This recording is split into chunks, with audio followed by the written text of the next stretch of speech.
Now, there's two lines in the New Testament. One is from Solomon, though Coniah ain't mentioned, according to Jeremiah's prophecy against him, right? But we still know Jeremiah prophesied against him, right? So we know he's somewhere in there. Now, but the truth is, Joseph is from Solomon's line, and Mary is from Nathan's line.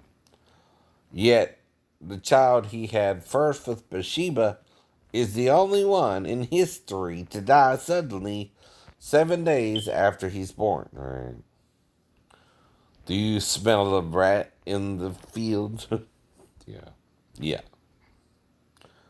And of all David's children, right, only one died mysteriously, right?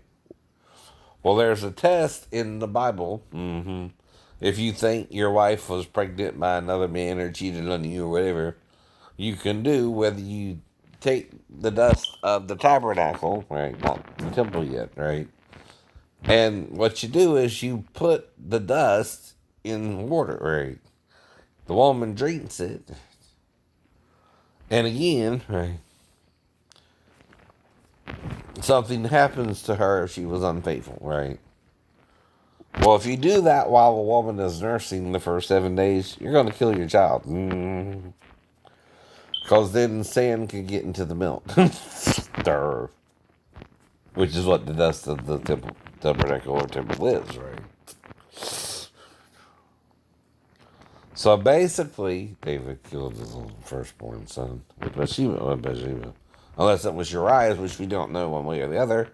But someone had to do something to assure the child died. Now, 7 days, right, of that would also, when the infant is drinking the milk from the mother, as she is weaning him the first 7 days as well, which means nursing him, right,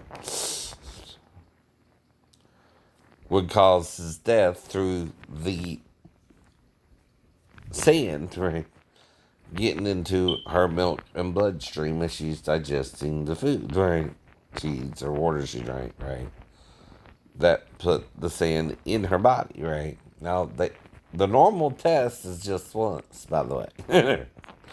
He also did it for a whole week. Now, do you think it inadvertently the child just died because Nathan said so, or did David do something a little bit more to make sure it was his child and not Uriah's? Problem is, if you do this for 7 days, which ain't what the test calls for, right? You just do it once, and the woman is something's supposed to happen to her belly or something, right? If she really cheated on you, right? I don't know. But anyway, if he did it for 7 days, it wouldn't really hurt Bathsheba because she's an adult woman. And luckily, she didn't get any kidney stones either. But he only did it also for the first week, right? And the child consequently died 7 days later. Would that be considered abortions? Do you hear me? Do you hear me? Now, this would not be written down that David did it directly, right? But the child died mysteriously of all the children David had, right? Before and after Bathsheba, he had a couple more with her too. He was a busy man. He also had 10 virgins in Jerusalem who Absalom slept with. So, if you count them up, it's about 17 women like me,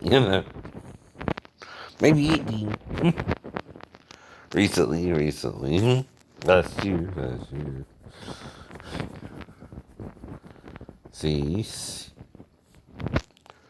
Okay. You figure it out.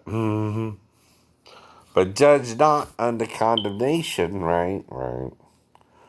If someone chooses to abort a child or not, right? We don't want, a loving couple aborting a child. That's different, right?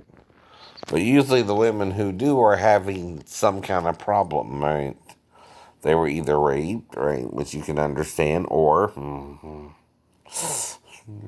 think they were, or tricked, or whatever the reasoning being, right? In their mind, I know, and you can't undo an abortion, right? Once you do it, it's done, right? No matter how you do it. Some people even throw themselves down the stairs and walk up the stairs again 3 or 4 times, and then they miscarry the child too, which is still a forced miscarriage, right? But again, right, you can't do nothing about that either.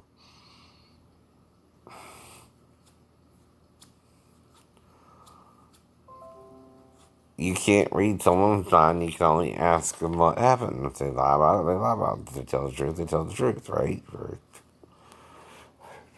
But anyone in the Navy who's had sex with you, get pregnant by you, right, is acting weird. If they do something like that. Something was wrong then.